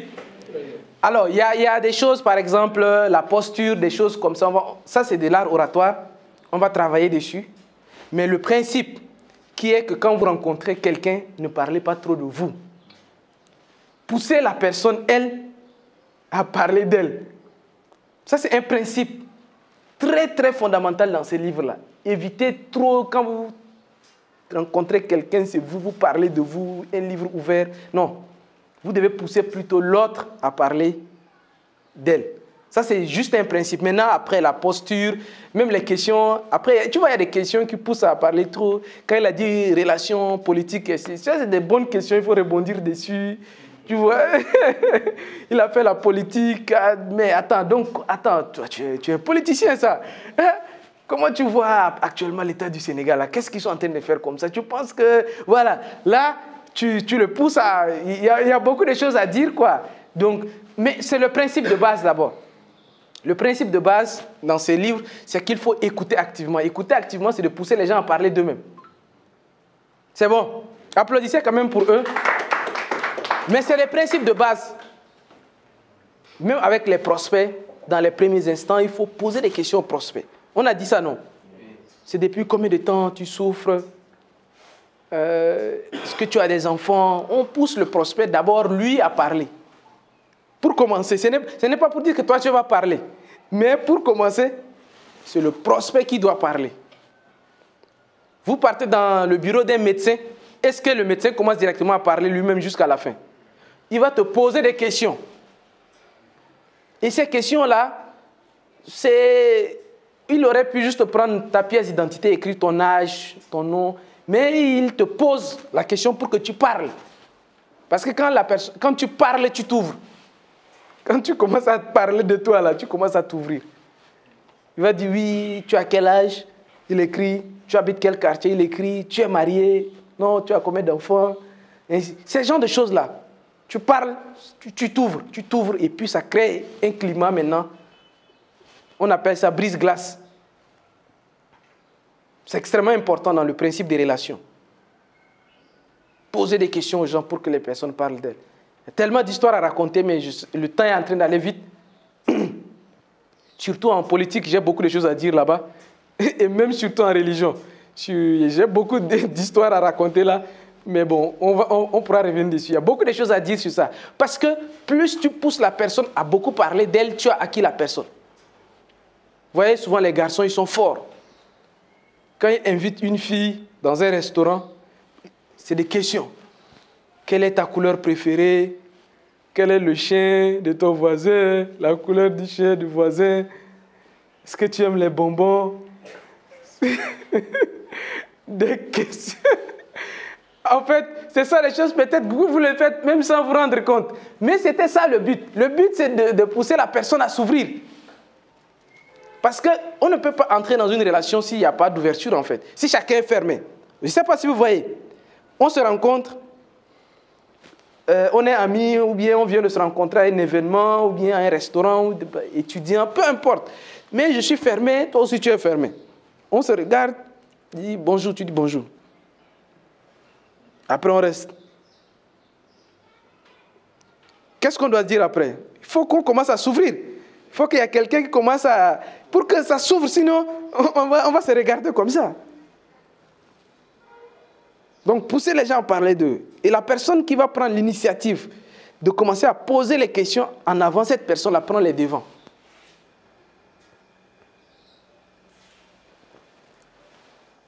Je pense qu'on risque de s'arrêter ici. Faites en sorte que la personne ressente que l'idée vient d'elle. C'est-à-dire que ça, c'est très utilisé en leadership. En leadership, on utilise beaucoup ces principes. C'est-à-dire que tu as des équipes, tu peux être président, tu as l'équipe du gouvernement ou bien tu es chef de gouvernement. Toi-même, tu as des choses, ou bien tu es père de famille, ces genres de choses-là. Toi-même, tu as des choses que tu as arrêtées déjà. Tu sais déjà que tu vas faire comme ça. Mais il ne faut pas venir dire aux gens, on va faire comme ça. Tu dis que bon, qu'est-ce que vous pensez? Il y a un président africain qui est très fort, Patrice Talon. Il est très fort. Il réunit les journalistes. Lui, il a déjà ses décisions. Il a déjà ce qu'il va... Il sait déjà. Il a étudié tout. Mais après, maintenant, il demande aux journalistes, il dit que bon, vous savez, je vous ai convoqué ici pour qu'on puisse échanger. Et il balance le sujet. Qu'est-ce que vous, en tant que journaliste, on nous dit que le Bénin doit rentrer dans l'AES. Il y a ceux qui disent que non, on doit plutôt condamner l'AES. Bon, nous sommes tous béninois et il faut qu'on discute. Pourtant, il sait déjà ce qu'il a prévu faire. Il y a des béninois ici. Vous avez suivi cette rencontre, non? Vous avez suivi cette rencontre avec les journalistes. Après, il dit que bon, vous, journalistes, dites-moi, si je ne fais pas ça, qu'est-ce que je peux faire? En fait, jusqu'à ce que vous pensez que l'idée ne venait pas de lui. Vous avez l'impression que vous avez contribué à trouver la solution ensemble. Ça, c'est très utilisé en leadership. Même si tu as les membres de ton équipe, tes fioles, il y a des choses que tu veux qu'ils fassent. Mais il ne faut pas venir les imposer, bon, faites ça. Non. Vous discutez. Bon, vous qu'est-ce que vous pensez qui peut être utile? Si il dit des choses qui vont à gauche, tu poses une autre question là-bas. Il va revenir. Vous voyez un peu? Et lors d'une réunion, il y a un ministre qui se lève et puis il dit non, on doit arrêter d'aider les populations pour qu'ils puissent eux-mêmes faire leur canalisation. Le président va dire que bon, il va poser une autre question qui va recadrer le ministre. C'est-à-dire qu'un des principes, il y a la suite, il y a beaucoup de principes à la suite, où juste par des questions, ne sois pas celui qui impose les choses. C'est pour cela qu'on dit, dans ces principes, fais en sorte que les gens pensent que l'idée vient d'elle. Il ne faut pas être un dictateur dans les relations. Même en couple, les femmes qui savent ça, C'est pour cela qu'on dit qu'une femme, tu peux tout avoir de ton mari si tu sais te prendre. Il ne faut pas dire que, oui, tu sais, moi, mes mèches, là, ça fait déjà 3 mois, je n'ai pas changé de mèche. Il faut que c'est moi, s'il a fait, qu'elle fait tout pour me donner au moins 100 000 pour changer mes mèches. Non, ça, si tu es une femme qui n'a pas lu ces livres.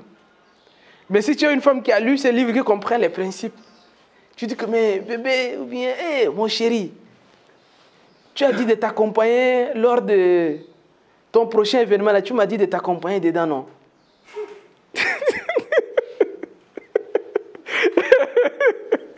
Le livre, il a vu là où je vais en arriver.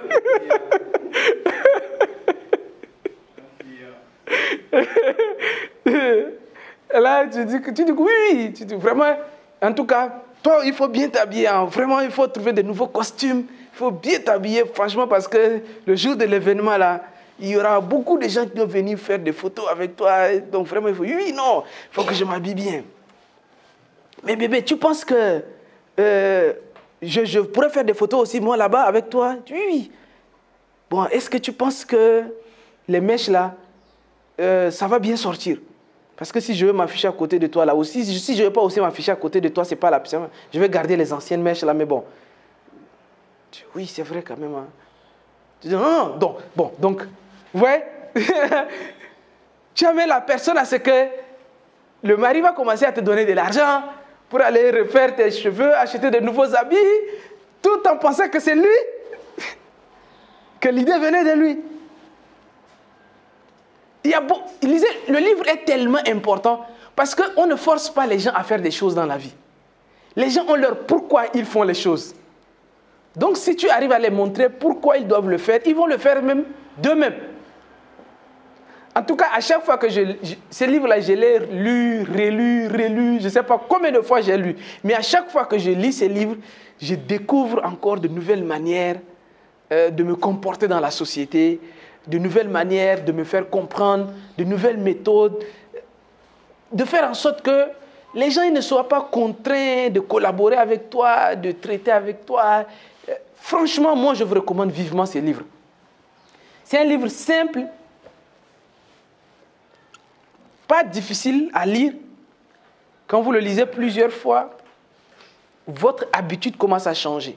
J'ai recommandé ce livre à plusieurs personnes qui disent non, Justin, moi, comment se faire des amis? Est-ce que j'ai besoin? J'ai déjà beaucoup d'amis. C'est juste un titre. Hein. J'ai déjà beaucoup d'amis. Non. Le livre ne t'apprend pas comment te faire des amis, mais t'apprend comment te comporter. Parce que je vous ai dit, se comporter et inspirer confiance est plus important dans la vie que les compétences. Combien de fois je vais vous dire ça? Inspirer confiance, faire en sorte que les gens ils aient confiance en toi. Faire en sorte que ton comportement permet de t'ouvrir des portes. Ces deux choses-là sont plus importantes que les compétences que je vous enseigne ici, le marketing digital, intelligence artificielle, vente, ce genre de choses-là. C'est plus important que ça.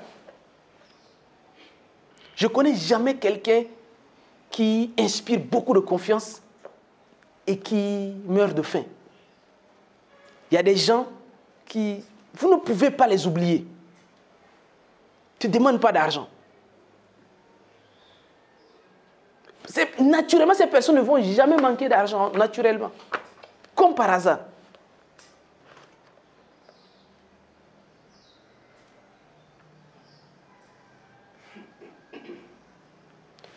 Ce n'est que la première catégorie des 3 catégories. Je vous ai dit qu'il y a établir les relations. Ça, c'est ce qu'on vient de voir, les 6 premiers principes là. Juste pour que vous soyez quelqu'un qui établisse beaucoup de relations. Ensuite, susciter l'adhésion et diriger les gens. On vient de finir ça. On va s'arrêter ici pour que la vidéo aille en ligne. Et nous, on va continuer. Merci beaucoup.